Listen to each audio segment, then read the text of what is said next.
अस्सलाम वालेकुम। ये दोस्तों क्या हाल है। हकीम अरशादुल्लाह बात कर रहा हूँ। ये दोस्तों रसोली रहम में हो या जिस्म के किसी हिस्से में भी हो, उसके लिए जनाब अक्सर रसोली ये तैयार है। तो ये जनाब जिस्म में किसी जगह पे भी हो, साइज़ में जितनी भी बड़ी हो, उसके लिए बेहतरीन रिज़ल्ट है। 21 दिन के अंदर अंदर रसोली जिस्म के किसी हिस्से में भी हो तहलील हो जाती है। तो चाहे वो कैंसर की तरफ मूव कर चुकी हो, फिर भी इंशाल्लाह ताला बेहतरीन रिज़ल्ट देती है चीज़। तो उसके बाद ब्रेन ट्यूमर, उस पे इसका शानदार रिज़ल्ट है।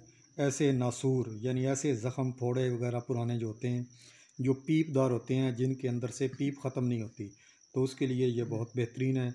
शुगर की वजह से जो ज़ख़म ठीक नहीं हो रहे थे, उसके लिए ये बेहतरीन रिज़ल्ट की हामिल नुस्खा है।